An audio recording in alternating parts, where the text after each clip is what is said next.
1. Questions 1 to 4. You will hear a talk about a museum.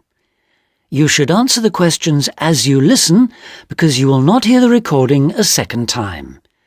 First, you have some time to look at questions 1 to 4.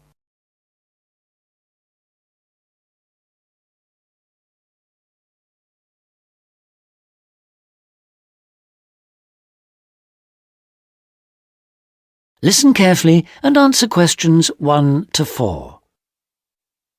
Welcome to the Museums UK audio series, a collection of downloadable audio files introducing the best of British museums. My name's Sam Cooper, and in this file I'll be introducing the Ashmolean Museum of Art and Archaeology in Oxford, with its fabulous collections of Eastern and Western art, antiquities, casts and coins. It's one of the oldest public museums in the world, and it's actually part of Oxford University, though it's free to go in whether you're a student or not. You'll find the main museum in Beaumont Street, near the centre of Oxford, close to both the railway station and the bus station. Opening hours for visitors are from 10 o'clock in the morning till 5 in the evening on Tuesdays to Saturdays, 12 to 5 on Sundays, and 10 to 7 on Thursdays in the summer months.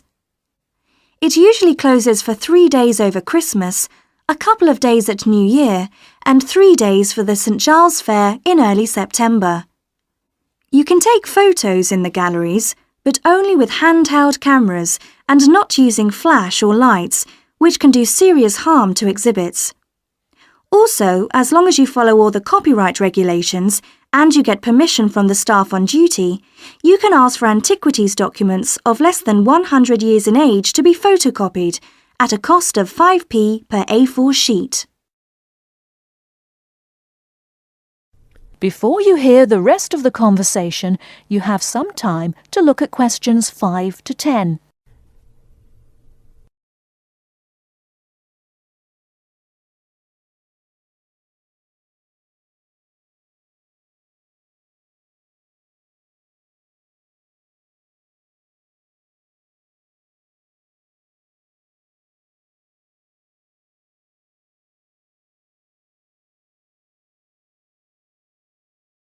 Now listen and answer questions 5 to 10.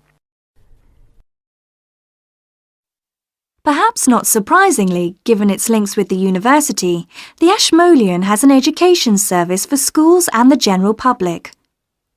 Activities include guided group visits, which for adults last 60 minutes and cost £4 each. This makes the minimum price per group £28, as group sizes vary from 7 to 15 people. Visits by groups of young people take the same amount of time as the adult tours, but cost just £2 for university students. So, with at least 7 to a group, the lowest price is £14, though please note that there's an upper limit of 14 group members rather than the 15 for adults. For schools, there are visits to suit all age groups, and for the most popular ones, such as those to see the Greek and Egyptian collections, it's best to book a term in advance. Tours last 50 minutes, starting at 10:15, 11:30 and 1:15, with a maximum of 13 children per group. Now, if you're free in the middle of the day, why not go along to one of the 45-minute lunchtime talks? There's a really wide range of topics. On the 19th, for example, the subject is Greek mythology, and on the 20th, there's Celebration of India. Both begin at 1:15, the usual time for these talks, and they're held every Tuesday, Wednesday and Friday. Another regular feature, on Saturday mornings through to the afternoons, are the workshops. If you're interested in developing your own illustrative and artistic skills, these are for you. They're aimed at artists of varying levels of experience and are always led by practicing artists. Running for 6 hours from 10 o'clock, this is wonderful value at just £5, including basic materials, and also a decent cup of coffee. That is the end of part 1. You now have half a minute to check your answers.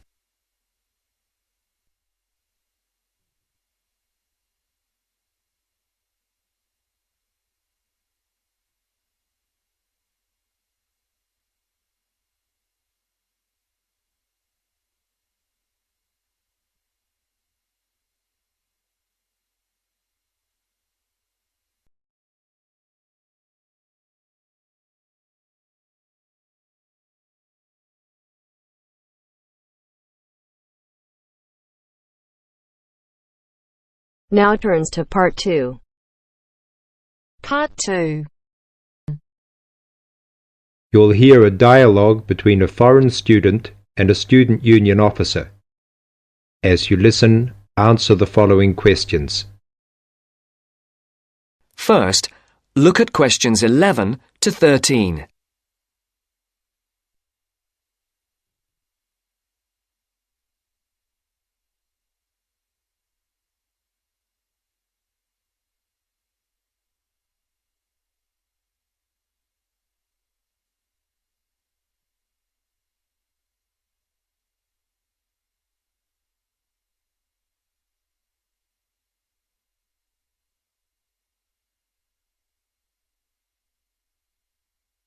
As you listen to the first part of the interview, answer questions 11 to 13.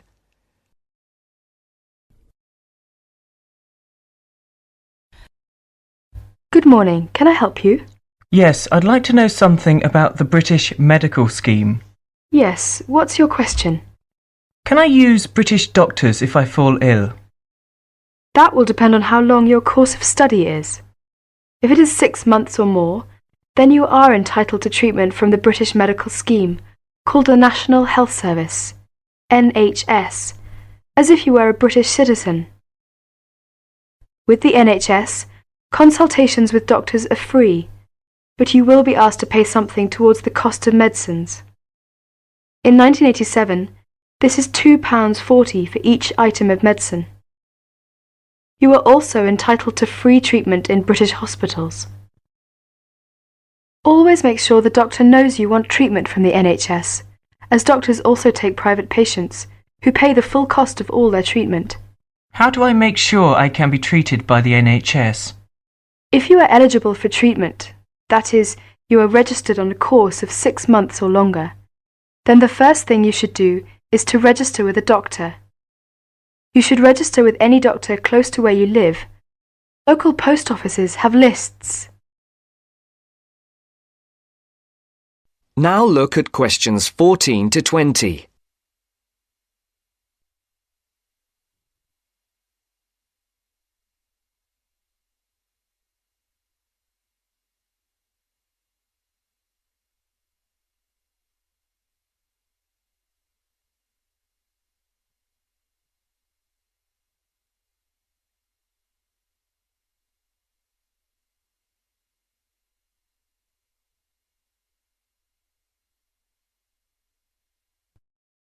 All you need to do is visit the doctor or the doctor's receptionist during consulting hours and ask to be included on the doctor's list of patients. If the doctor decides to accept you, you will then be sent a medical card by post, which will carry your National Health Service number. Take great care not to lose this. If the doctor cannot accept you, try elsewhere or contact the local family practitioner committee. You can get the address from the post office or any doctor. Find out your doctor's consulting hours from the doctor or the receptionist and ask whether or not you need to make an appointment before seeing the doctor. Remember to be on time for any appointment you make. You can see him or her during those hours unless you are seriously ill. If you are seriously ill, the doctor can be called out to see you. Once you have registered, you should tell your warden, landlord, landlady or a friend the name, address and telephone number of your doctor, so that if you are suddenly taken ill, the doctor can be called out to see you. I see. Could you tell me something about British hospitals? Yes, hospitals provide specialist treatments, or treatment for which any kind of extended stay is required. Your doctor will recommend you to go if it is necessary. Casualty or emergency treatment following accidents is free for everyone. As not all hospitals provide such services, you should find out which local hospitals do, in case you ever need treatment. How about dental care in Britain? You can find lists of dentists who give National Health Service treatment at local main post offices. You do not register with a dentist, but you should ask whether they are willing to give you NHS treatment. as dentists are free to accept or refuse patients, and to provide private treatment only. If you are accepted, you should give the dentist the NHS number which is on your medical card. There is a charge for all dental treatment. For basic treatment, this could be up to £17. More extensive dental treatment will cost more if you are not registered with a doctor. You will have to pay the full cost of dental treatment as a private patient.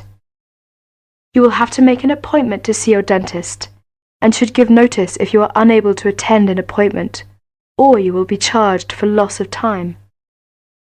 You should try to have your teeth checked at least once per year by the dentist. From the NHS, you are entitled to a free 6-monthly checkup. Thank you very much. This helps me a lot.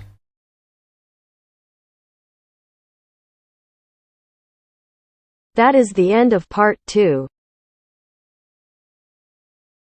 You now have half a minute to check your answers.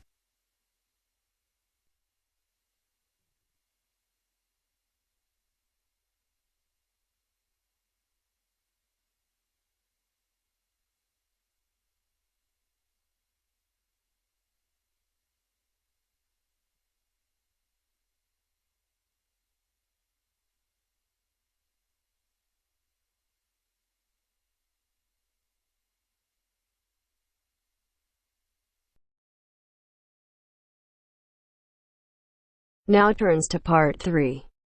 Part 3.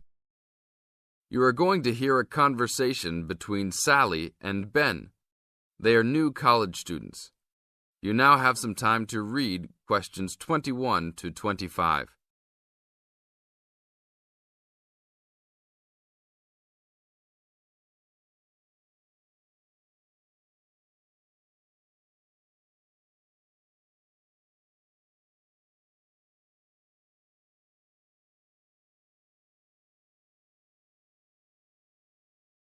Now, listen to the first part of the conversation and answer questions 21 to 25. Hi, Ben. Sally. How are you? Fine. I wondered if I'd run into you. When did you get here? I only arrived last night, just in time. I prefer to travel on Sundays to miss the working rush. I suppose you arrived in plenty of time. Oh, I've been here for 4 days now, so it must have been Thursday that I arrived. I like to have a good chance to look around and settle in. I should have come earlier too. I'm hoping to get a part-time job. Well, you've no time today, I suppose. Do you still plan to be an architect? Yes, it's what I've always wanted to do. And you were planning to do economics, weren't you? Yes, I was, but now I've decided on psychology instead. How many textbooks do you have to get? I've been given this long list, and I'm sure they'll cost a fortune. See? That looks a lot. It's longer than my list. Well, it's 14 all told. So I might use library copies instead of buying some of them. What about you? I'll probably buy the whole lot of mine because I only have 5 on my list, although I'm sure there are many more I'll have to read. Luckily, we don't have to read them all straight away. Have you got your class timetable yet? It came with the book list. When do your lectures start? Tuesday. That's tomorrow. How about yours? Oh, I've got an extra day, the day after yours start. Now you have some time to read questions 26 to 30.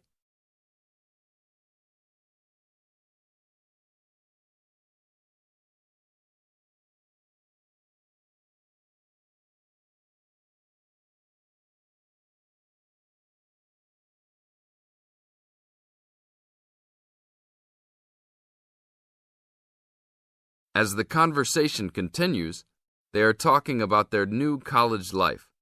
Listen carefully and answer questions 26 to 30. It's nothing like school, is it? Not so far, and the lectures will certainly be different. Do you have any special approach for keeping up with lectures and the amount we have to read? Well, I usually try to read every word in a book, in case I miss something important. So I suppose I'll try to write down every word of the lecture if I can. Oh, I couldn't do that. I'd get cramp in my fingers and I wouldn't really hear what was being said.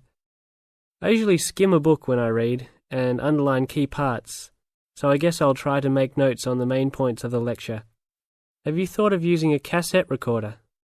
You mean to record the lecture? Yep. Then you could make really good notes. Is it allowed? I think so. It must be. Plenty of people seem to do it. It has to be better than trying to write every word as you listen. Anyway, what's your first lecture about? Oh, it's on the Industrial Revolution. The Industrial Revolution? Sounds boring to me. Not really. It made a big difference to everything, including architecture eventually. So what's your first lecture about? It's about what separates humans from other animals. Okay. Look, I was on my way to the library to check out some of these books on my list. I have a tutorial paper to give in a couple of weeks. Oh, what's the topic?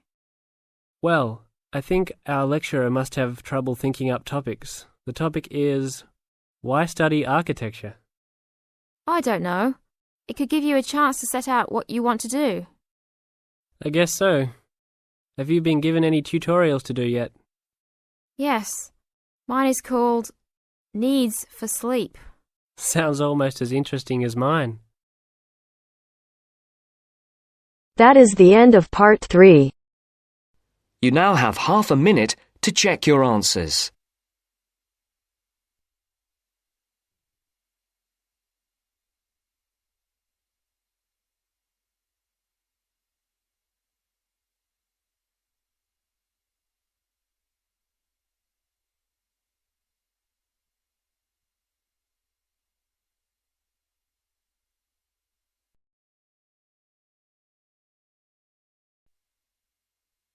Now turns to part 4. Part 4. You are going to hear a talk about some British customs. Listen to the talk and complete the notes below. First, you have some time to look at questions 31 to 40.